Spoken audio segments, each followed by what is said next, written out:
Okay, good evening, everybody. Bache, we are going to today discuss the test that I gave you on Sunday. I think only one or two students have given the test, not everybody. और आज तो वैसी strength कम है, मुझे लग रहा है सिर्फ 3 ही बच्चे आज हैं. I think most of you are giving exams in school also. So what we'll be doing is we'll be quickly going through the questions in the paper that I shared with you on Sunday. ठीक है? So you can also answer in the chat box. इसमें से कुछ answer बहुत easy हैं, simple questions हैं. Rest will be picking up one by one. All right, question number 1. The type of colloid formed when state of dispersed phase is liquid and dispersing medium is solid. तो बच्चे dispersed phase liquid है और dispersing medium solid है, तो बच्चे उसको हम क्या कहेंगे? Which type of colloid?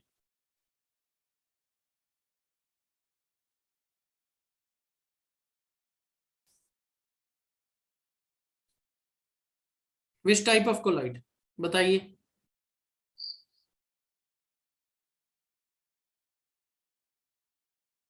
Jail,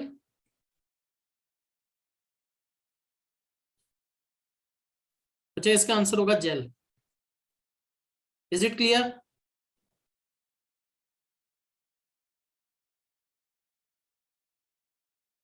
okay, alright. उसके बाद बच्चे question number 2. 4 gram of potassium chloride is dissolved in 6 gram of water. बच्चे 4 gram of potassium chloride dissolved in 6 gram of water. Concentration of the solution is. तो बच्चे यहाँ mass by mass निकालना है. Mass of solution will be 4 + 6 10 and mass of solute is 4. तो 4/10 into 100, तो ये हो जाएगा बच्चे 40%. इसका आंसर है 40%. 4 ग्राम of potassium chloride is dissolved in 6 gram of water. Concentration of solution is 40%. Okay. Next, question number 3. Passing of electric current through water and water breaking down into hydrogen and oxygen. बच्चे this is referring to electrolysis. Electrolysis of water. बच्चे आप इसको physical change बोलेंगे कि chemical change बोलेंगे? When you pass electricity through water and water breaks down to release hydrogen and oxygen, what will you call it? Physical change or chemical change? क्या बोलेंगे इसको? Water टूट गया है, it has broken down into its components, तो बच्चे हम इसको क्या बोलेंगे? We'll be calling it chemical change. इसको हम क्या बोलेंगे? Chemical change. All right. उसके बाद है question number 4. Elements which are mostly grey in colour. I think बच्चे ये एनसीईआरटी की बुक में लाइन दी हुई है आपको. एलिमेंट्स कंपाउंड्स जहां लास्ट में है तो वहां डिफरेंशिएशन है. तो जनरली जो बच्चे एलिमेंट्स ग्रे होते हैं कलर में, वो क्या होते हैं? They are generally metals. They are generally metals. तो इसका आंसर क्या होगा? मेटल. उसके बाद है बच्चे next, function of cell wall. बच्चे when you talk about function of cell wall is seen in plant cells. ये plant cells में होती है. All right, it is rigid and hard. तो बच्चे ये प्रोटेक्शन प्रोवाइड करता है. पर अगर आप ध्यान से देखो, प्रोटेक्शन का तो यहाँ कोई ऐसा ऑप्शन नहीं है.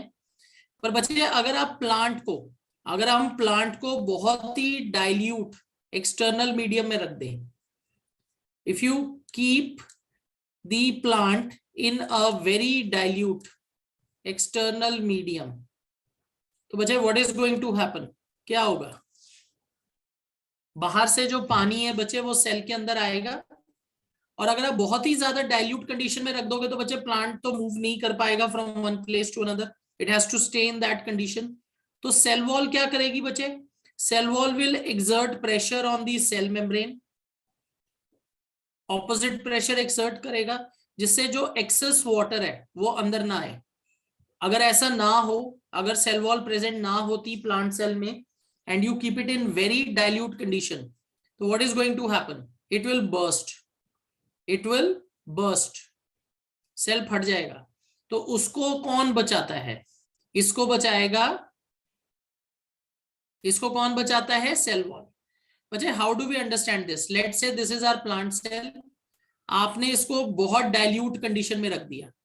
डाइल्यूट कंडीशन का क्या मतलब है? बाहर वाटर ज्यादा है, H2O मोर, H2O मोर आउटसाइड, बाहर पानी ज्यादा है। ऑलराइट, तो बच्चे वाटर क्या करेगा? It will move inside the cell, it will move inside the cell. और बच्चे ये जो सेल वॉल है, ये सेल वॉल क्या करेगी? ये सेल मेम्ब्रेन को बर्स्ट होने से बचाएगी। कैसे? बच्चे ये जो सेल वॉल है ये क्या करेगी? It will exert opposite pressure on the cell membrane, this will prevent bursting of plant cell. ठीक है, इज दिस क्लियर? समझ आ गया सबको ये?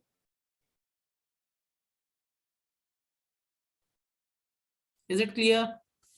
Alright, okay. क्वेश्चन नंबर 6, ये तो बच्चे एनसीईआरटी की बुक से डायरेक्ट क्वेश्चन आ गया फिर से। Which scientist coined the term protoplasm? तो बच्चे इसका करेक्ट आंसर है परकिंजे। परकिंजे कॉइन्ड द टर्म प्रोटोप्लाज्म। उसके बाद है question number 7, Golgi apparatus is responsible in the formation of. बच्चे गोल्जी अपरेटस किस चीज की फॉर्मेशन में हेल्प करती है? ये हमने पहले पढ़ा था। Golgi apparatus is closely associated with endoplasmic reticulum, endoplasmic reticulum. और एंडोप्लाज्मिक रेटिकुलम जो प्रोटीन्स बनाता है उसमें से काफी सारा पार्ट एंजाइम में फॉर्म होता है जो लाइसोसोम्स के अंदर प्रेजेंट है। तो इसका करेक्ट ऑप्शन है A, lysosomes. Golgi apparatus is helpful in formation of lysosomes। उसके बाद बचे question number 8, relationship between unit of force and unit of mass, length and time. तो बच्चे अगर मैं फोर्स का फॉर्मूला देखूं, F is equal to mass into acceleration. अगर आप इसके यूनिट्स लिखो, it is 1 kg into 1 metre divided by second square. Alright, तो आप इसको क्या लिख सकते हो? KG metre second inverse -2, sorry, तो इसका डी ऑप्शन होगा। Alright, KG metre per second square, so correct option would be D. उसके बाद है question number 9, the cricketer brings a ball down before holding a catch so that. बच्चे cricketer अपने हाथ नीचे क्यों लेके जाता है जब बॉल को कैच करनी है? इसके लिए हम क्या रीजन लिखेंगे? बच्चे जब वो अपने हाथ को नीचे लेके जा रहा है तो वो क्यों लेके जा रहा है? ताकि जो हाथ पे फोर्स लग रही है वो कम हो सके। Less force is applied on the hand. Okay, less force is applied on the hand. Cricketer ऐसा क्यों कर रहा है? ताकि जो फोर्स लग रही है हाथ पे उसको कम किया जा सके। ऑलराइट, पर बच्चे हमें इसमें ये कंफ्यूजन हो सकती है, इसमें क्या बोला गया कि एक्सेलरेशन को कम किया जाए, टाइम को इंक्रीज किया जाए, lesser force is applied on the hand, all the above. Okay, ऐसा मिलता जुलता क्वेश्चन एनसीईआरटी की बुक में भी है, सिमिलर क्वेश्चन। ओके, तो बच्चे जब हम सिमिलर क्वेश्चन की बात कर रहे हैं, हाँ जी Ritan ji. Good evening sir. हाँ जी सर आई थिंक 9th का आंसर ऑल द अबव होना चाहिए था। बेटा क्योंकि आप कॉज सर एंड इफेक्ट, एक मिनट रुक जाओ रितन जी, कॉज एंड इफेक्ट नहीं देख रहे आप। एक्सेलरेशन रिड्यूस करना है, टाइम को बढ़ाना है, मोटिव क्या है? फोर्स को कम करना है। हाँ, तो लेकिन सर जब फोर्स कम होगा तो बाकी ए और बी भी तो कम हो, मतलब भी तो एक्ट होंगे। एनसीईआरटी एग्जाम्पलर में है ये क्वेश्चन? सर नहीं पता। एनसीईआरटी एग्जाम्पलर में बच्चे ये क्वेश्चन है, please check this question in NCERT exemplar. I think उधर भी यही आंसर दिया हुआ है। Okay sir. एक बार चेक करिए, ठीक है ना। हमें ये लग सकता है कि टाइम इंक्रीज करेंगे तो एक्सेलरेशन रिड्यूस होगी, एक्सेलरेशन रिड्यूस होगी तो लेसर फोर्स लगेगी। बच्चे ये सारे फैक्टर्स नहीं देख रहे। अब मेन ऑब्जेक्टिव क्या था? मेन ऑब्जेक्टिव है फोर्स कम करने के लिए, ठीक है। तो उस हिसाब से अगर हम देखें तो मैं तो इसको सी बोलूंगा। आप इसको एक बार एनसीईआरटी की बुक में भी चेक कर लीजिए, आई थिंक एक मिलता जुलता क्वेश्चन उसके अंदर भी है, ठीक है ना। चलो, question number 10, the property by which there is resistance offered by an object to change in the state of rest or motion। बचे resistant to change in state of rest or motion, इसके लिए हम क्या option pick करेंगे? Inertia. इसके लिए हम क्या ऑप्शन पिक करेंगे? Inertia. Inertia is tendency of body to resist change in state of rest और मोशन। ओके, उसके बाद है question number 11,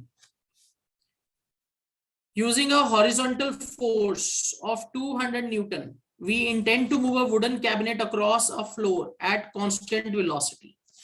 The frictional force that will be exerted on the cabinet। बच्चे कैबिनेट में कितना फ्रिक्शनल फोर्स लगेगा? आपको ध्यान ये रखना है ऑब्जेक्ट कांस्टेंट वेलोसिटी से चल रहा है, तो net force is zero. Net force is zero, तो बच्चे उतनी ही फ्रिक्शनल फोर्स लगेगी, 200 न्यूटन। 11th बी, क्योंकि कांस्टेंट वेलोसिटी से चल रहे हो तो जितनी आप फोर्स लगा रहे हो उतनी फ्रिक्शन है। Alright, okay, next question, question number 12, some leaves of tree may get detached from tree if we shake it vigorously because। अगर आप बच्चे ब्रांच को जोर से हिलाओगे तो क्या होगा? ट्रीज के ब्रांचेस को आप जोर से हिला रहे हो तो उसमें क्या होगा? अब इसमें भी बहुत सारे रीजन दिए हैं, अब ध्यान से इसको पढ़ के देखना पड़ेगा। The tree remains at rest due to inertia and leaves attain motion so it falls। okay, दूसरा पढ़ते हैं, the tree attains state of motion and leaves remain in state of rest due to inertia and fall off। both tree and leaves attain state of motion, leaves fall off। तो बच्चे इसमें correct option क्या होगा? मुझे तो इसमें correct option B लगता है।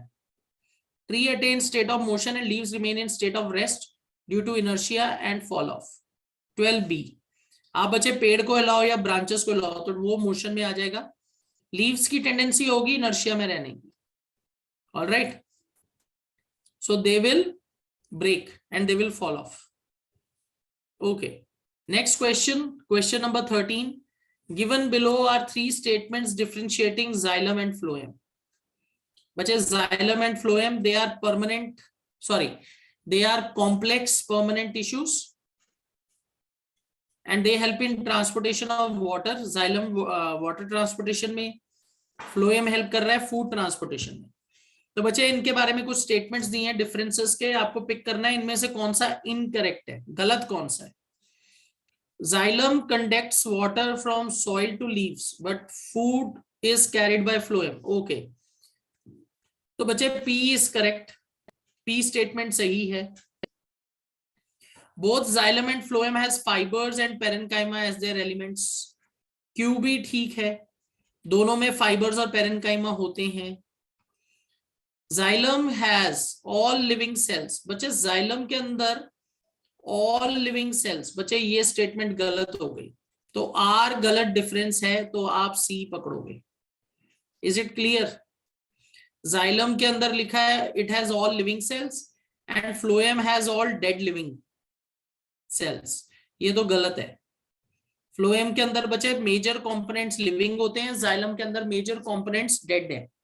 ओके, चलो next question, question number 14, the parenchyma which helps the aquatic plants to float is. बच्चे कौन सा पेरेनकाइमा प्लांट को फ्लोट करने में हेल्प करता है? तो इसका आंसर है aerenchyma. Aerenchyma, it will help the aquatic plant to float। फिर है बच्चे question number 15, which of the following does not have pores। तो बच्चे इसका सही आंसर होगा companion cells. Companion cells, it will not show presence of pores, इसके अंदर pores नहीं है, ठीक है। ऑल राइट, सीव ट्यूब्स में भी दिखेंगे आपको स्लिट पोर्स, वेसल्स में भी दिखेंगे वॉल्स के ऊपर, ट्रैकिड्स में तो होते ही हैं, कंपेनियन सेल्स में नहीं है। उसके बाद है बच्चे question number 16, animal tissue.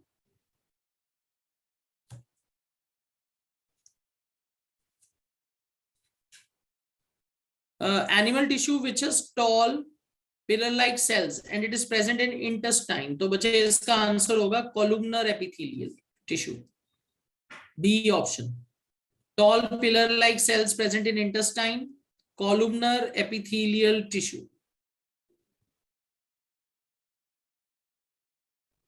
Okay, फिर है बच्चे question number 17, function of tissue given in the diagram. अब बच्चे इसमें आपको बड़े ध्यान से देखना है, इसके अंदर आपको alternate light and dark bands नहीं दिखेंगे। ये जो आपको दिख रहे हैं, what are these are intercalated disc. इसको स्ट्राइएशंस मत समझ लीजिएगा, ऑलराइट। और इसमें बचे एक सेल में सिंगल न्यूक्लियस ही दिख रहा है, और ऊपर से यहाँ ब्रांचिंग भी है, देखो it is branched also here, यहाँ ब्रांचिंग भी है। तो बच्चे इट इज कार्डियक मसल। तो इसका सही आंसर क्या होगा? It helps in rhythmic contraction and expansion of heart. Okay, so correct option is B, this is cardiac muscle. उसके बाद बच्चे question number 18, a girl's ear was pierced with an earring and no blood came out. The tissue that was pierced was, इसका सही answer है cartilage, 18th B. Okay, 18th B, cartilage. फिर है बच्चे question number 19, what can you say about motion of an object whose distance time graph is a straight line parallel to time axis? अगर बच्चे आपके पास एक distance time graph है और line parallel है टाइम एक्सिस से, तो व्हाट कैन यू से? The object is at rest. Object कहां है? रेस्ट पे। It is not moving, 19th A। फिर है बच्चे question number 20, a car is travelling at speed of 72 kilometre per hour and it comes to rest after a time gap of 5 seconds. The acceleration of the car is, बच्चे convert 72 kilometre per hour into meter per second, 72 into 5 by 18, so that will be equal to 20 meter per second. ये आपकी initial velocity है। Car रुक गई आके break के बाद, तो final velocity 0 and time gap कितना है? 5 सेकेंड्स का। तो बच्चे a is equal to v minus u over t। तो बच्चे ये हो गया 0 minus 20 over 5, that's equal to -4 metre per second square. Alright, तो करेक्ट ऑप्शन है इसका B, 20B। Okay, then question number 21, which of the following statement is incorrect about uniform circular motion? बच्चे in uniform circular motion, एक object जो है circular path में uniform speed से चलता है सर्कुलर पाथ में, पर क्योंकि उसकी हर पॉइंट पे डायरेक्शन चेंज होती है, तो वी से उसकी वेलोसिटी चेंज हो रही है, एंड देन वी से it is accelerated. So uniform circular motion is a very special case. Object is moving in uniform motion, but we say it is accelerated due to change in direction of object at every point along the circular path. Okay, तो इसका correct option क्या होगा? It is accelerated motion, that is correct, सही है। The object moves on a circular path, correct. All planetary motion is uniform circular motion, correct. If r is radius of circular path and time t is taken to complete one cycle, then speed is equal to, वजह speed is equal to distance over time, तो 2 pi r by t होगा। तो बच्चे D option is wrong, D is wrong, all right। फिर है बच्चे question number 22, which physical quantity is measured by slope of distance time graph? बच्चे distance time graph के slope से आप क्या फाइंड करोगे? ये आपका डिस्टेंस टाइम ग्राफ में बनाने जा रहा हूं, डिस्टेंस टाइम। ओके, तो अगर मैं डिस्टेंस टाइम ग्राफ का स्लोप निकालूं तो इससे क्या आएगा, इससे स्पीड आएगी। ओके, डिस्टेंस टाइम ग्राफ के स्लोप से क्या आएगा, स्पीड।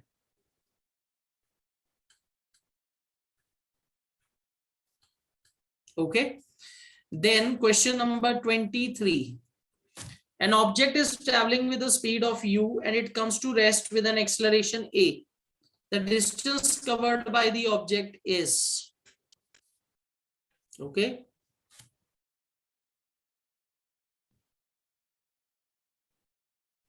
तो बच्चे इनिशियल वेलोसिटी u, v 0 है, तो distance covered by the object is v square minus u square is equal to 2as, या s is equal to u square by 2a।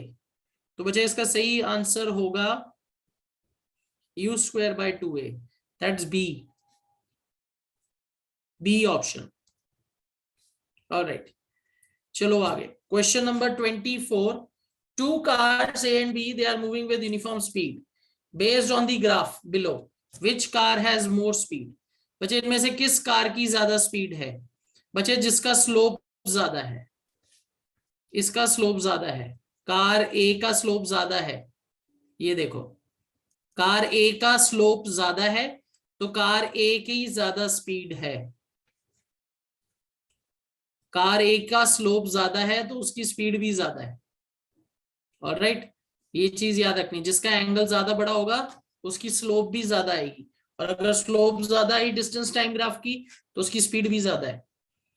चलो question number 25, areolar connective tissue is present इन, ये भी बच्चे सीधा NCERT की book का question है, between skin and muscles, बच्चे this option is correct, around the blood vessels, this is also correct, bone marrow, this is also correct. तो बच्चे इसका करेक्ट ऑप्शन होगा ऑल दी अबव।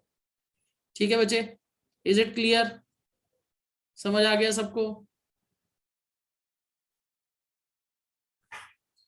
ऑलराइट, चलो next question,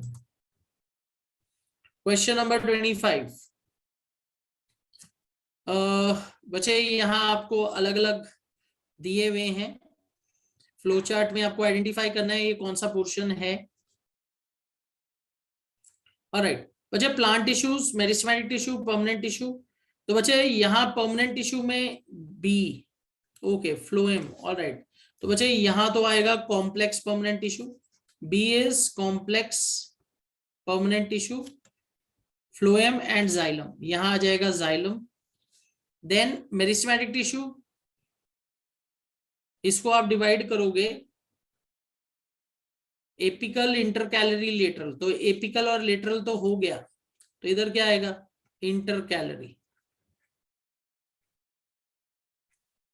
ठीक है, intercalary meristem.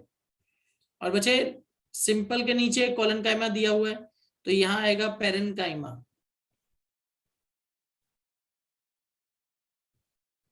Alright, तो बच्चे अगर आप इसको ध्यान से देखो तो ए इज इंटरकैलरी मेरिस्टेम, सिर्फ एक ही में है, डी ऑप्शन।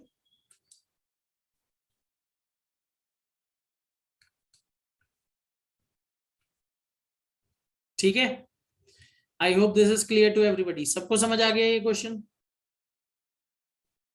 ऑल राइट, उसके बाद बच्चे क्वेश्चन नंबर 27। ओके बच्चे, this is showing diagram of neuron, तो बच्चे A is nucleus, C is centre में दिखाया, चलो इसको लिखते हैं cyton. Alright, this is tail और नर्व एंडिंग्स। अब एक बार चेक कर लीजिए किसके अंदर ये ऑप्शन आ रहा है, A nucleus, alright, B is dendrite, जो पता लग रहे हैं easily, C is cell body और साइटोन, डी इज एक्सॉन,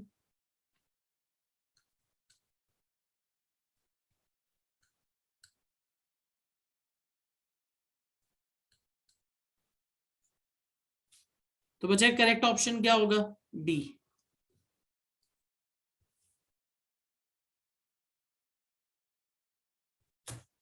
फिर है बच्चे question number 28, Which of the following statement is incorrect in the tissue shown in the picture given below? बच्चे, this is showing us sclerenchyma fiber.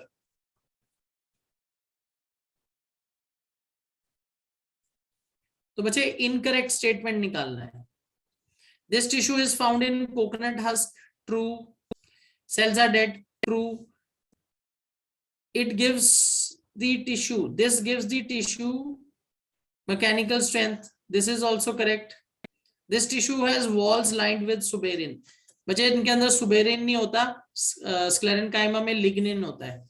तो बच्चे D option is wrong और आपको यही pick करना है.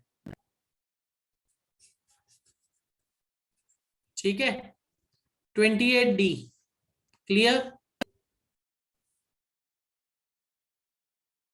ऑलराइट, फिर है बच्चे question number 29. The correct labelling for A, B and C. बच्चे ए ये है, बी स्टोमेटा की साइड है, सी गार्ड सेल है.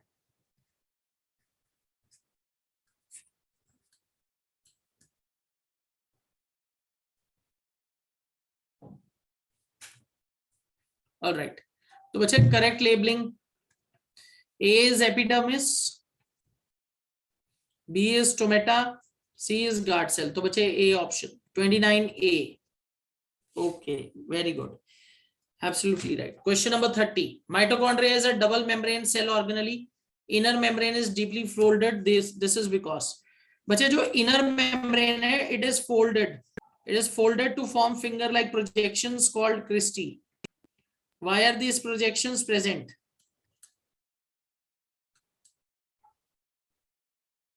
क्यों? It helps to increase the surface area for absorption of energy.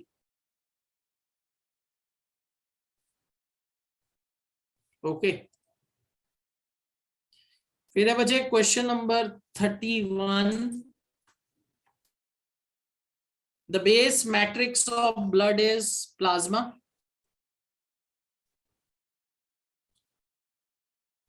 The base matrix of blood is plasma. Blood carries digested food, waste and gases.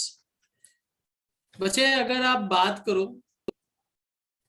Plasma की, तो plasma is the fluid part and blood carries digested food, waste and gases. तो बच्चे reason is also true, assertion is also true, but is reason the correct explanation?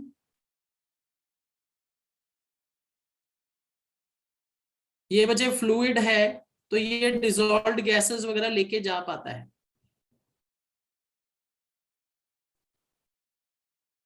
तो क्या option pick करना चाहिए हमें? B pick करें. Alright, B. आगे question number 32. Sand in water is suspension. This is true. Assertion, size of sand particle in water mixture, it is less than 10 raised to power minus 9. बच्चे this is wrong. ये तो solution का size हो गया. Reason is correct. Then you will mark it as C. Assertion is true, reason is false. Then question number 33. Endoplasmic reticulum is responsible for membrane biogenesis. बच्चे again this statement is true. Assertion is true. Endoplasmic reticulum helps in synthesis of proteins and lipids. But this statement is also true. Is this the correct explanation? Yes, this is the correct explanation. A. Then bache question number 34. Speed is the rate of change of velocity.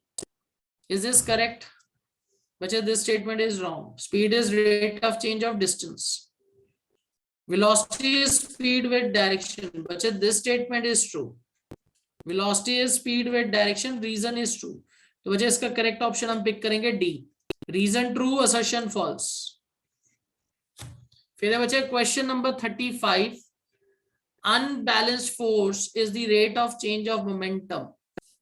Unbalanced force is rate of change of momentum. Is this statement true? Yes. The momentum is the product of mass and velocity. This is also true. Is this explaining?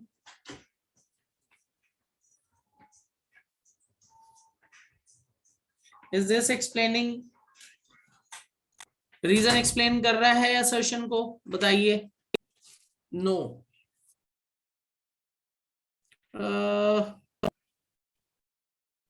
बच्चे why not? क्यों नहीं? अगर unbalanced force लगेगी तो momentum change हो रहा है, क्योंकि वेलोसिटी चेंज होगी और momentum is product of mass and velocity. Okay, चलो ठीक है, let's pick it up as B.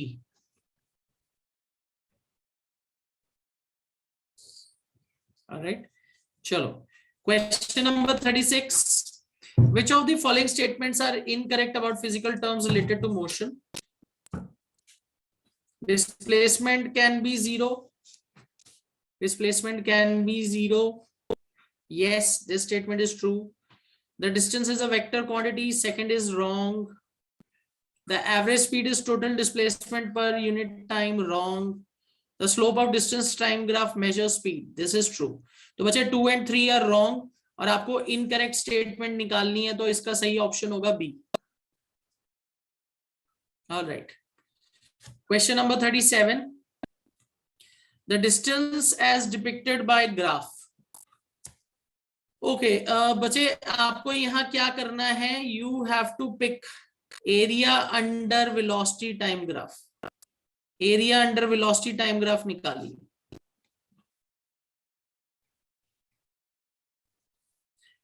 तो बच्चे let's take it as a trapezium. Trapezium ले लेते हैं. इसकी हाइट हो गई 8, तो half a plus B into H.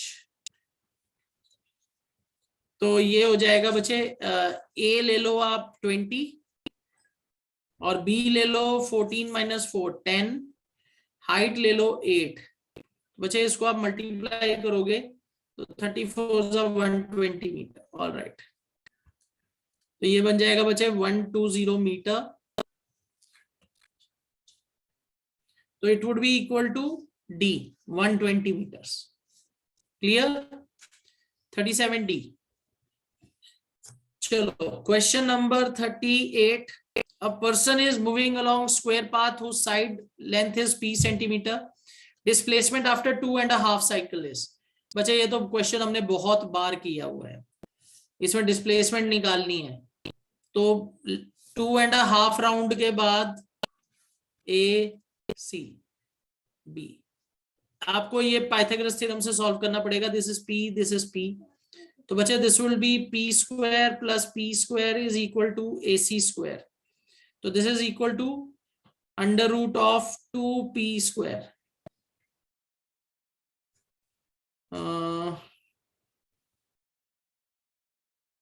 तो 2 अंडर रूट 2p स्क्वायर, तो that's equal to root 2p. All right, तो A option, correct option is A.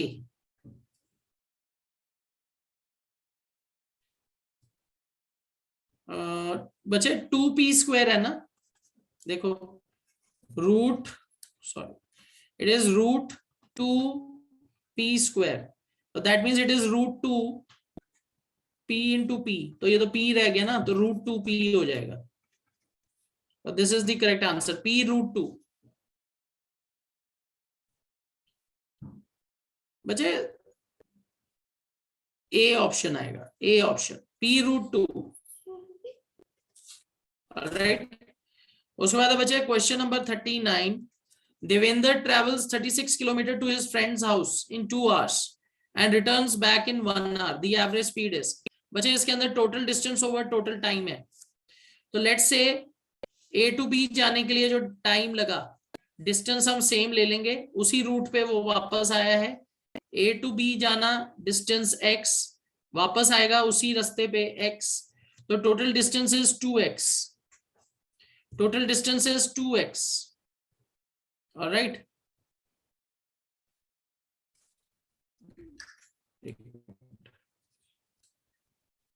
Sorry, इधर डिस्टेंस दिया हुआ है 36 किलोमीटर. 36 किलोमीटर जाने का, 36 किलोमीटर आने का. और बच्चे टोटल टाइम कितना दिया हुआ है, टोटल टाइम दिया है 2 hours and 1, तो बच्चे इट इज इक्वल टू 72/3, तो it would B 24 kilometre per hour. 39A।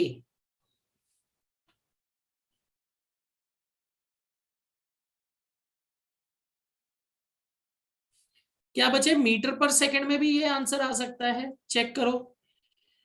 24 into 5/18 634, तो 20/3 बच्चे 6.66 मीटर पर सेकंड, ये भी आ रहा है, तो बच्चे इसका करेक्ट ऑप्शन होगा सी, बोथ ए एंड बी। क्योंकि बच्चे अगर मैं किलोमीटर पर आवर को मीटर पर सेकंड में करूं तो 3.33 सॉरी 6.66 आ जाएगा, तो वो भी सही हो गया। क्वेश्चन नंबर 40,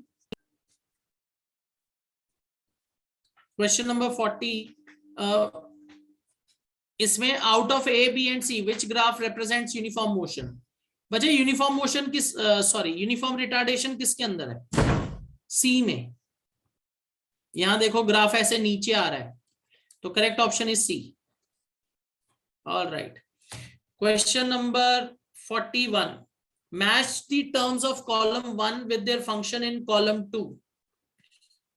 बच्चे प्लाज्मा मेम्ब्रेन, प्लाज्मा मेम्ब्रेन का क्या फंक्शन होगा, it will allow entry and exit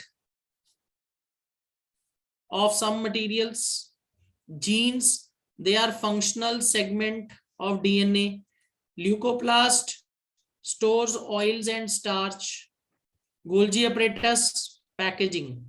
तो बचे 1 का D है, और 1 का D सिर्फ एक में ही है, सॉरी 1 का C, 1 का C सिर्फ एक ही में है, that is D। 2A 3D 4B। All right, तो 41D। ओके चलो, क्वेश्चन नंबर 42, बच्चे this is a prokaryotic cell.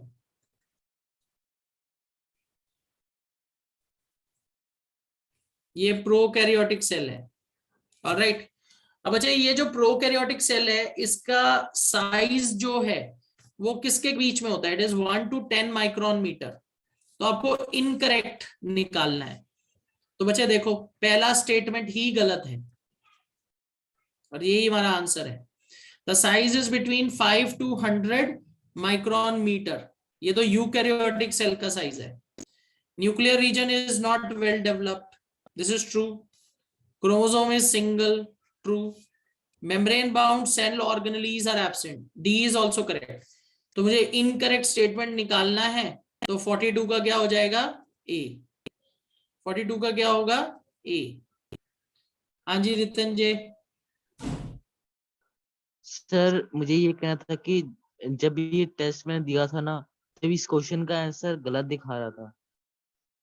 क्या आंसर दिखा रहा था,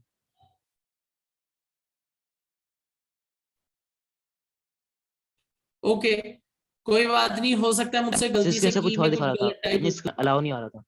हाँ ओके सर। हो सकता है कि मैंने गलती से की में कर दिया उधर, पर इसका सही आंसर जो है आपको इनकरेक्ट निकालना है, तो ए ऑप्शन होगा इसका, ठीक है।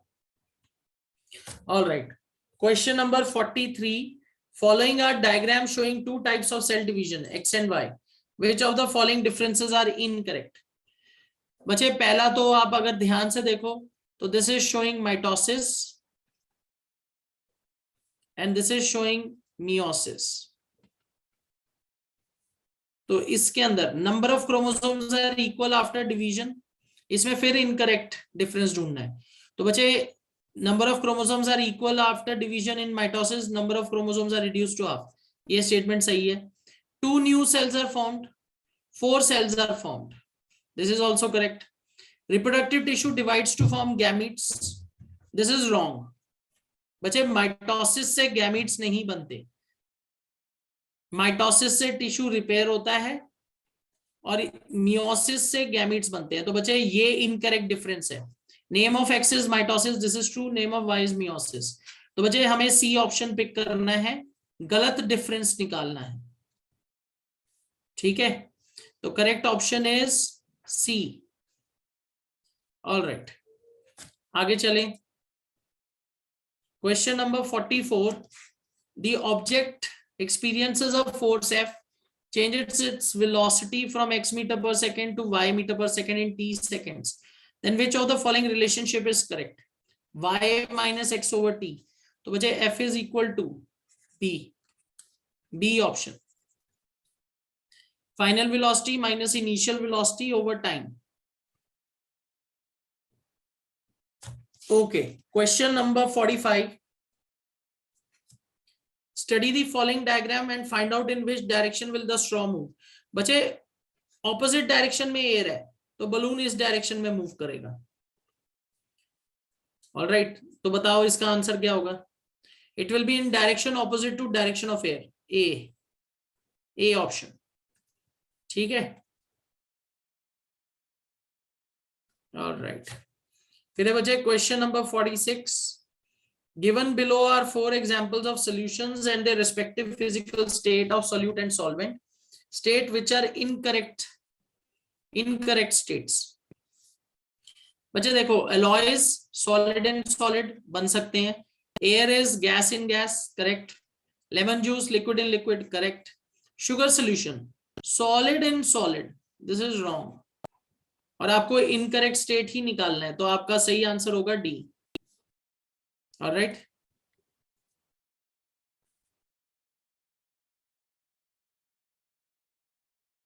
Okay. 46D, sugar solution, state of solute solid, state of solvent liquid. ठीक है. All right. फिर अब बचा question number 47. Which of the following will show Tyndall effect?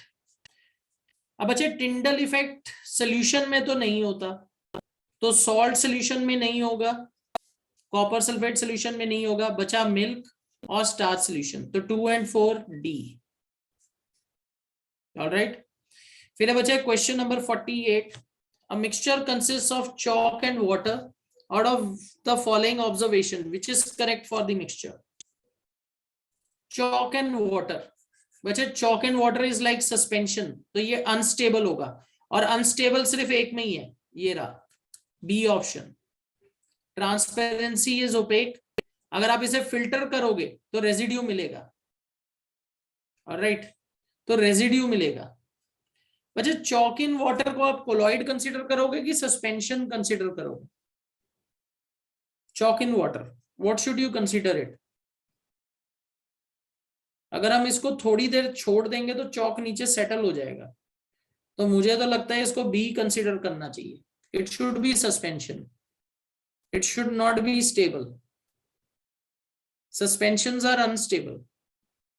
तो इसमें सही जो ऑप्शन आएगा बच्चे बी ऑप्शन आएगा. B option. Question number 48 B. Alright. Okay. अगर हम इसको फिल्टर करेंगे तो रेजिड्यू आ जाएगा. ओके. उसके बाद बच्चे case study question. Again from the osmosis experiment. Resin को पानी में डाला है, तो बच्चे रेजिन स्वेल अप हो गया. उसके बाद हमने स्वॉलन रेजिन्स को कंसंट्रेटेड शुगर सॉल्यूशन में डाला, तो उसके बाद क्या हुआ? वो श्रिंक हो गए. Alright. When the resins were put in the beaker containing water is swelled up due to. बच्चे इसका करेक्ट आंसर है एंडोऑस्मोसिस. आपने जब बीकर के अंदर जिसमें प्लेन वाटर है उसमें रेजिन डाले, तो बच्चे they will show endosmosis and they will swell up. Question number 50. Which of the following statements are incorrect about changes occurring when raisins got swirled up in water? तो बच्चे incorrect statement ढूंढना है. Pure water has lesser concentration of solutes and more water than inside the dry raisins. बच्चे this is correct. Endoosmosis was taking place. This is also correct. Exoosmosis was taking place. This is wrong. Endoosmosis हुआ, exoosmosis नहीं हुआ. Solution was hypotonic. बच्चे hypotonic का क्या मतलब है? Dilute solution. बाहर पानी ज्यादा है. Outside water is more. तो बच्चे the water will move in. All right. पानी अंदर जाएगा. फिर है बच्चे question number 51. The strange observation that students observed when swollen raisins were put in concentrated sugar solution. Concentrated sugar solution में जब आप रेजिन्स को डालोगे, स्वॉलन रेजिन्स को, तो क्या होगा? The swollen resin swelled up more, there was no change in the size of swollen resin, the resin got dissolved, बचे shrink हो जाएगा वो, D option, the swollen resins shrink in concentrated sugar solution after some time, तो बचे D option is correct option। अगर मैं swollen resins को sugar syrup में रखूं तो what will I observe? They will shrink, वो श्रिंक हो जाएगा। ठीक है, क्वेश्चन नंबर 52,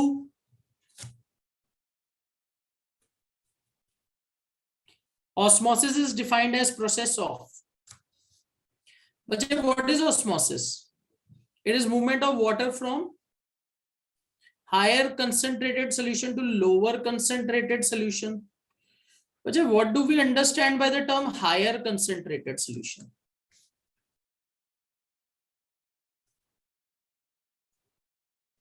बच्चे higher concentrated solution to lower concentrated solution, बच्चे इसका ये मतलब हुआ कि यहां सॉल्वेंट कम है। अगर इसको बोला जाता movement of water from higher concentration to lower concentration, तब वो सही होता। यहां सोल्यूशन वर्ड डाल दिया है, ये चेक करिए। तो बच्चे इसका जो करेक्ट ऑप्शन होना चाहिए, it should be C. It is movement of water from dilute solution to concentrated solution. बच्चे dilute solution क्या होता है? Which is hypotonic. और concentrated solution क्या होता है? Which is hypertonic. जहां पानी कम है तो बच्चे water will move from hypotonic to hypertonic. Okay. तो बच्चे अगर सॉल्वेंट सोल्यूट से कम है तो ए तो ऑप्शन गलत हो गया ना, ए इज रॉन्ग, तो we will pick C.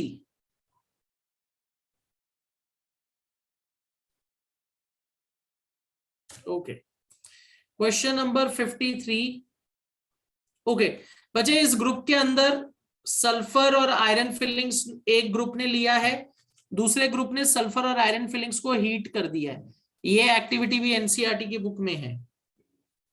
Question number 53, when magnetism was checked by group 1 and group 2। बच्चे ग्रुप 1 ने आयरन और सल्फर की फिलिंग्स को हीट नहीं किया था। ओके, तो ग्रुप 1 मैग्नेटिज्म ऑब्जर्व करेगा, group 1 will observe magnetism, group 2 magnetism observe नहीं करेगा। तो बच्चे ग्रुप 1 क्या ऑब्जर्व करेगा? Group 1 observe that iron got attracted to magnet, and group 2 observed that material formed did not get attracted to magnet. Okay, तो group 2 ये observe करेगा कि जो मटेरियल है वो मैग्नेट की तरफ अट्रैक्ट नहीं हुआ, क्योंकि बच्चे उसके अंदर केमिकल चेंज है। फिर है बच्चे question number 54, when carbon disulfide was added by students of group 1 and group 2 to their material, then following observation was recorded. Which of the following is incorrect observation? बच्चे कार्बन डाइसल्फाइड जो था वो group 1 और group 2 उन्होंने add किया, तो बच्चे group 1 क्या ऑब्जर्व करेगा? Group 1 reported that carbon disulphide turned yellow, क्योंकि बच्चे ग्रुप 1 ने फिजिकल चेंज ऑब्जर्व किया है। ग्रुप 1 ने क्या ऑब्जर्व किया है? Physical change. सल्फर जो है कार्बन डाइसल्फाइड में डिसॉल्व हो जाएगा और ग्रुप 1 का CS2 येलो हो जाएगा। पर बच्चे ग्रुप 2 में ऐसा कुछ नहीं होगा, क्योंकि आयरन सल्फर के साथ रिएक्ट कर जाएगा हीट करने पे, तो it is undergoing chemical change, तो वहां सल्फर कार्बन डाइसल्फाइड में डिसॉल्व नहीं होगा। फिर है बच्चे question number 55, texture of material formed by group 2, it is a black mass, it is a uniform black mass. तो आप इसमें सी पिक कर सकते हो, both A and B, uniform black mass. Iron और सल्फर को बच्चे आप हीट करोगे तो it will form a uniform black मास। फिर है बच्चे क्वेश्चन नंबर 56, ग्रुप 1 ने आयरन और सल्फर को बच्चे मिक्स किया है, उसको हीट नहीं किया, तो it is a physical change. Group 1 ने एक्टिविटी क्यों कैरी आउट की है? To study physical change. All right, चलो we come to the last case study. बचे लास्ट केस स्टडी में क्या है, 2 हॉकी प्लेयर्स हैं। ये क्वेश्चन बचे एनसीईआरटी की बुक में भी दिया हुआ है। इसमें क्या है, एक प्लेयर 55 केजी का, let's take him as M1, वो भाग के आ रहा है। उसकी वेलोसिटी कितनी है? Initial velocity U1 6 metre per second. दूसरी साइड से एक प्लेयर आ रहा है ऑपोजिट डायरेक्शन में, M2 है 60 kg, और बचे इसका U2 कितना होगा? -7 मीटर पर सेकेंड, नेगेटिव में। ऑलराइट, आपस में ये टकराए। आपस में जब ये टकराए तो बचे इनका मास टोटल हो जाएगा। So M3 will be equal to 55 plus 60, that's equal to 115 kg। Alright, 115 kg। बचे यहां क्या बनेगा? M1U1 माइनस, क्योंकि यहां बचे ऑपोजिट डायरेक्शन में है, तो M1U1 minus M2U2 will be equal to M3V। Final velocity बचे दोनों की एक साथ निकलेगी क्योंकि दोनों आपस में टकराए हैं। तो M1U1 55 into 6 minus M2U2 60 into 7, M3 115V।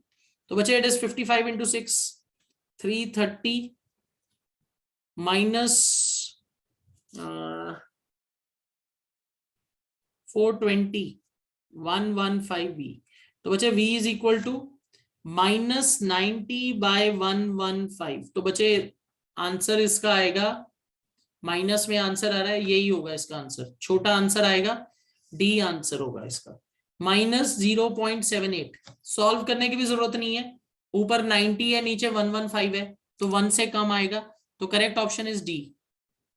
All right, आगे चलते हैं। Question number 58, direction in which they will move after they get entangled.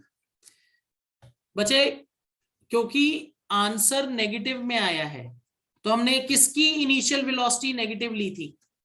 Second player की। सेकंड प्लेयर की इनिशियल वेलोसिटी नेगेटिव ली थी और फाइनल वेलोसिटी भी नेगेटिव आई है। तो बचे after they collide, second player की डायरेक्शन में दोनों मूव करेंगे। तो बचे इसका आंसर आएगा the two entangled players will move. Okay, the two entangled players will move in direction of second player as he was moving before the collision. बचे जो सेकंड प्लेयर है उसका मोमेंटम जो था वो ज्यादा है, तो वो अपने साथ पहले प्लेयर को भी अपने साथ ले जाएगा। Alright, so the two entangled players will move in direction of second player. Alright, फिर है बचे question number 59, which law is of followed by above? This is law of conservation of momentum. Very easy. Law of conservation of momentum. फिर है बचे last question, when two players collided then which of the following statement is correct? First player applies more force on second player, second player applies more force on first player। तो वजह इसका सही answer है second. second player applies more force on the first player। Alright, उसने ज्यादा force लगाई, इसी की वजह से क्या हुआ, सेकंड प्लेयर ने क्या किया, अपने साथ फर्स्ट प्लेयर को भी ऑपोजिट डायरेक्शन में ले गया। तो इसका करेक्ट ऑप्शन हो जाएगा बी। ऑलराइट, ओके, तो बच्चे यहाँ ये क्वेश्चन पेपर जो है दैट इज डन। आप में से काफी कम बच्चों ने ये टेस्ट दिया था, आई थिंक सिर्फ रितंजय ने दिया था टेस्ट और किसी ने टेस्ट ही नहीं दिया। हाँ जी, अभी सुचिता। सर मेरा एक डाउट था कि सर जो हम अनबैलेंस्ड फोर्स लगाते हैं तो सर आपने बताया था कि सर तब वेलोसिटी सर जो हमारी होती है सर यूनिफॉर्म होती है, लेकिन सर नॉन यूनिफॉर्म होती है, लेकिन सर वो तो यूनिफॉर्म होनी चाहिए क्योंकि सर अगर हम एक तरफ से फोर्स भी लगाए तो उसके बाद तो सर वो एक ही स्पीड की तरफ से ही जाएगी और सर उसका डायरेक्शन भी नहीं चेंज हो रहा। तो बच्चे I didn't get your question, दोबारा बोलो। सर आपने सर बताया था कि सर जब अनबैलेंस्ड फोर्स लगते हैं तो सर हमारा जो वेलोसिटी होता है सर वो नॉन यूनिफॉर्म होता है सर, मतलब वो इक्वल नहीं होता। तो सर यहाँ पे तो सर वेलोसिटी तो सर इक्वल होनी चाहिए, क्योंकि सर हम जब उसको धक्का दे रहे हैं तो सर अनबैलेंस्ड फोर्स लग रहा है, लेकिन सर जब वो जा रहा है तो सर उसका स्पीड तो एकदम सेम ही रहेगा। अभी सुचिता आपको पता लग रहा है आप क्या बोल रहे हो?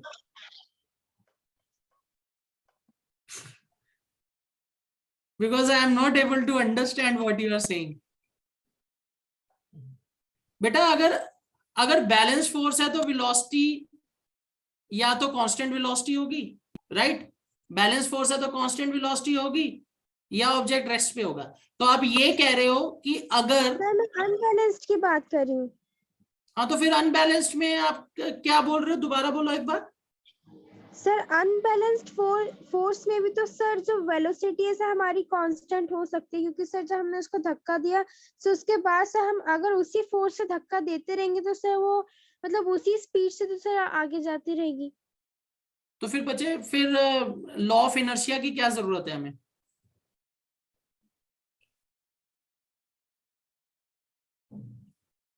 बताओ। फिर लॉ ऑफ इनर्शिया हटा देते हैं। आप लॉ ऑफ इनर्शिया का स्टेटमेंट बोलो एक बार। सर लॉ ऑफ इनर्शिया में सर होता है कि अगर कोई ऑब्जेक्ट मोशन में है तो सर उसकी सर टेंडेंसी होती है कि सर मोशन में ही रहने की, और सर अगर कोई रेस्ट में है तो उसकी रेस्ट में रहने की, अनलेस सर अनलेस कोई एक्सटर्नल फोर्स उस पर अप्लाई होती है। एक्सटर्नल नहीं, external unbalanced force is applied on it. Yes sir. फिर तो लॉ ऑफ इनर्शिया हटा दो, काम खत्म। सर लेकिन सर लॉ ऑफ इनर्शिया तो सर तब पे लगेगी क्योंकि सर हमने अगर उसको सर फोर्स देना बंद कर दिया तो उसके बाद सर कुछ टाइम के बाद जाके सर वो बंद हो जाए, मतलब रुक जाएगा। लेकिन सर अगर हम उसको देखो फोर्स देते जा रहे हैं। अभी सुचिता, क्योंकि फ्रिक्शन एग्जिस्ट करता है तो इसलिए अगर आपको लगातार एक ऑब्जेक्ट को चलाना है तो आपको फोर्स लगानी पड़ती है ना। अगर आपने फ्रिक्शन हटा दी फिर क्या होगा? सर वो हमेशा चलती रहेगी। That's sir your motion answer, that's your answer. आप खुद ही तो आंसर दे रहे हो। अगर फ्रिक्शन लग रही है तो बच्चे वो एक्सटर्नल अनबैलेंस्ड फोर्स है ना, आप वो हटा दो, ऑब्जेक्ट चलता रहेगा। वही तो बोल रहे हैं हम। सर ऑब्जेक्ट तो सर चलता रहेगा, लेकिन सर उसका वेलोसिटी सर यूनिफॉर्म तो सर होगा, क्योंकि बच्चे सर वो देखो, अभी सुचिता एक सीधा सा लॉजिक है, ठीक है? लॉजिक ये है, इनर्शिया ये कहता है कि अगर ऑब्जेक्ट रेस्ट पे है तो वो रेस्ट पे ही रहेगा, और अगर वो यूनिफॉर्म वेलोसिटी से चल रहा है तो वो चलता रहेगा जब तक उस पे एक्सटर्नल अनबैलेंस्ड फोर्स ना लगे। Now what do we mean by external unbalanced force? अगर आपका एक ऑब्जेक्ट चल रहा है, अगर फ्रिक्शन है ही नहीं तो ऑब्जेक्ट चलता जाएगा, तब तो कोई दिक्कत ही नहीं है। पर अगर ऑब्जेक्ट चल रहा है, ठीक है, और आप फ्रिक्शन की जितनी इक्वल फोर्स लगा रहे हो, तो what is the net balanced force? Sir zero. तो what is acceleration? Zero. Yes and sir. Object will continue to move with uniform velocity. Okay sir. पर अगर आपको वेलोसिटी इंक्रीज करनी है तो आपको फ्रिक्शन से लगातार बहुत ज्यादा फोर्स लगानी पड़ेगी। Yes sir. देखो, फ्रिक्शन ना एक बहुत जबरदस्त चीज है। फ्रिक्शन के साथ क्या होता है, फ्रिक्शन में हम कुछ टर्म्स यूज करते हैं। एक होता है static friction, when the object is at rest. अब स्टैटिक फ्रिक्शन के अंदर होता है, आपने फोर्स लगाना शुरू किया, जैसे जैसे आप फोर्स बढ़ाते जाओगे फ्रिक्शन भी बढ़ता जाता है, पर एक पॉइंट ऐसा आता है उसके बाद स्टैटिक फ्रिक्शन की वैल्यू से आपने ज्यादा फोर्स लगा दी तो ऑब्जेक्ट मूव करने लग जाता है। उस वैल्यू को हम कहते हैं limiting friction. Limiting friction is the maximum value of static friction after which the object will move. और जब एक बार ऑब्जेक्ट मूव करने लग गया तो वो काइनेटिक फ्रिक्शन बन गई। फिर आप अगर उसके इक्वल फोर्स लगाते रहोगे तो ऑब्जेक्ट लगातार उसी स्पीड के साथ मूव कर रहा है, तो नेट बैलेंस फोर्स जीरो हो गई। पर अगर आप चाहते हो कि आपका ऑब्जेक्ट एक्सेलरेट करे तो आपको अपनी फोर्स लगातार बढ़ानी पड़ेगी, फिर ही आपकी वेलोसिटी बढ़ेगी। अब आप साइकिल चला रहे हो, अगर बच्चे आप वही सेम फोर्स लगाओगे तो will your velocity increase? No sir. अगर आपको स्पीड पे जाना है तो आपको क्या करना पड़ेगा, आपको पेडल तेज नहीं चलाने पड़ेंगे। Yes sir. बस फिर तो वो अनबैलेंस्ड हो गया, आप अनबैलेंस्ड फोर्स लगा रहे हो, तब आपकी एक्सेलरेशन हो रही है। अगर आप अनबैलेंस्ड फोर्स नहीं लगाओगे तो बस constant velocity. Clear? Okay sir. Sir मेरे एक और डाउट था कि सर जो आपने एक क्वेश्चन दिया था कि सर उसमें आयरन फिलिंग था और जो सल्फर था, सर उसको सर जब हमने हीट किया तो सर वो केमिकल चेंज हो जाएगा सर वो? बच्चे वो केमिकल रिएक्शन हो जाएगा, आयरन प्लस सल्फर को अगर आप हीट करते हो ना तो वो आयरन सल्फाइड बन जाएगा। ये आपकी एनसीईआरटी बुक में चैप्टर नंबर 2 का जो लास्ट है ना, उधर ये एक्टिविटी दी हुई है। Okay sir. सर मेरे एक और सर डाउट था कि सर जो सेकंड लॉ ऑफ मोशन है सर फोर्स का सर जो फॉर्मूला होता है सर वो मास इनटू एक्सेलरेशन होता है सर। उसका एक और फॉर्मूला भी सर हम पढ़ते हैं कि सर वो मास इनटू वेलोसिटी भी होता है सर उसका फॉर्मूला, क्योंकि सर बच्चे फोर्स। वो जो मास इनटू एक्सेलरेशन है वो कैसे बना है? आप Newton second law of motion की एक बार स्टेटमेंट बोलो, क्या है? Yes yes sir. Newton second law of motion है ना, उसकी एक बार स्टेटमेंट बोलो, क्या है उसकी statement?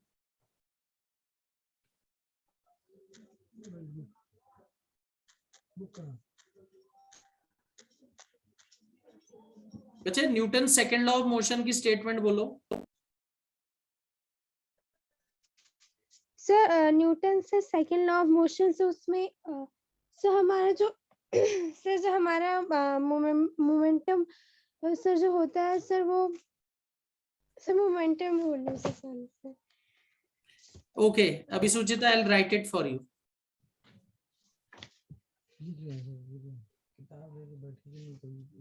Rate of change of momentum, है ना, यही होता है। F is proportional to rate of change of momentum। तो बच्चे अगर rate of change of momentum निकालना है तो कैसे निकालते हैं हम? F is equal to mv minus mu over t, final momentum minus initial momentum over t। तो F is equal to m, common बाहर, v minus u by t, और ये क्या फॉर्मूला बनता है? F is equal to ma। तो ये ma तो बेटा इसी से आया है। सर लेकिन सर हमारा सर जो हमें वेलोसिटी हमको दे रखा है कि मास इनटू वेलोसिटी है, तो सर हमको मतलब मोमेंटम दे रखा है कि सर मास इनटू वेलोसिटी से मतलब फोर्स होता है, तो सर हमको जो मोमेंटम दे रखा है तो सर हमको rate of change of momentum क्यों करना पड़ा? ओके, अभी सुचिता आपके पास एक ऑब्जेक्ट है, ठीक है, एक ऑब्जेक्ट है, इसका मास m है, it is moving with let's say some velocity, initial velocity, तो इसका मोमेंटम क्या हो जाएगा? mu। ठीक है, अब बच्चे आप फोर्स लगा रहे हो उसके ऊपर और उतनी ऑपोजिट फ्रिक्शन लग रही है, नेट बैलेंस फोर्स इज 0, तो will this momentum change? No sir. नहीं चेंज होगी ना, यस सर। नहीं चेंज होगी। पर अगर आप फोर्स, आपकी नेट फोर्स इस फ्रिक्शन से ज्यादा हो जाए, मतलब नेट बैलेंस कंडीशन हट गई, अब अनबैलेंस कंडीशन हो गई, तो क्या होगा? आपकी वेलोसिटी बढ़ेगी कि नहीं बढ़ेगी?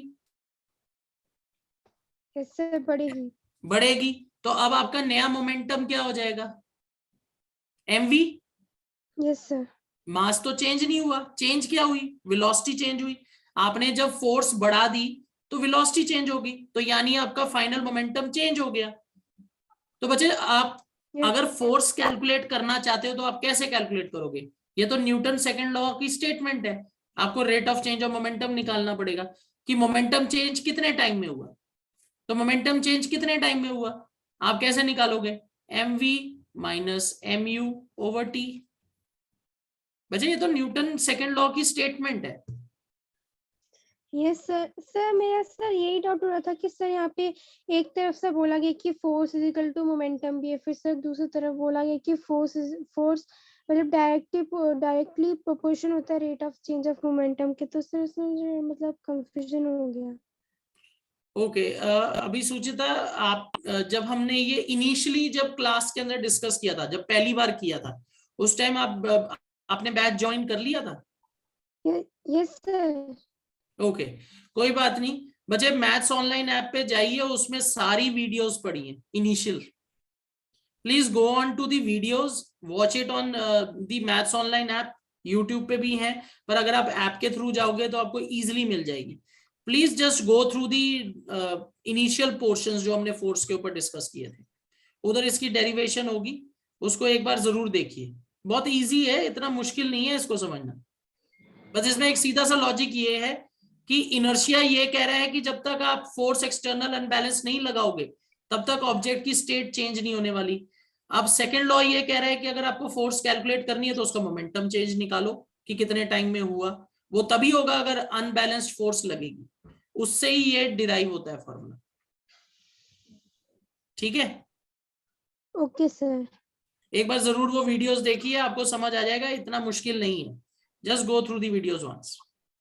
ठीक है, okay sir. All videos are available. I think sir ने अप टू डेट कर दिया है, अभी रिसेंट की नहीं होंगी, बाकी सारी वीडियोस उसमें पड़ी हैं। जस्ट गो थ्रू दी ऐप, फाइंड आउट। जहां फोर्स के इनिशियल 1-2 लेक्चर्स हैं वो आप जरूर देखिए, आपको इजीली समझ आ जाएगा। ठीक है बच्चे, okay sir. All right, okay बच्चे, I am going to end the session here. See you all in the next class.